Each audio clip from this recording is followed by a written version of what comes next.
Hello hi everyone, আমি মৌসুমি আর তোমাদের welcome আমার পেজ মৌসুমি কেকস অ্যান্ড ব্রেকসে। সো গাইস, আজকে একটা কেকের অর্ডার ছিল আর তোমরা দেখো এই কেকের স্পঞ্জটা কতটা সফট হয়েছে, একদম নরম তুলতুলে হয়েছিল।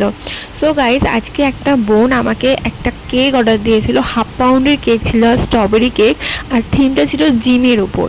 আর এই যে দেখো গাইস, ফাইনালি আমি কেকটা বানিয়েছি, তো কেমন হয়েছে অবশ্যই জানিও। বোন একটা ফটো দিয়েছিল, বলেছিল দিদি এই রকমই বানাবে, কিন্তু তুমি তোমার মতো করে সুন্দর করে বানিয়ে দেবে। তো গাইস, আমি অনেকটা বোনের কথা মতোই করার চেষ্টা করেছি আর এটা নিজের কিছু ডিজাইন অ্যাড করেছিলাম। তো কেমন হয়েছে অবশ্যই জানিও। আর এই কেকটার প্রাইস কত সেটা জানতে হলে অবশ্যই তোমরা আমাকে পেজের এসে মেসেজ করতে পারো বা আমার নাম্বার 9038710140-তে হোয়াটসঅ্যাপ করতে পারো। এটা হলো আমার কার্ড। তো আজকের মতো টাটা, সবাইকে দেখা হচ্ছে নেক্সট কোনো ব্লগে।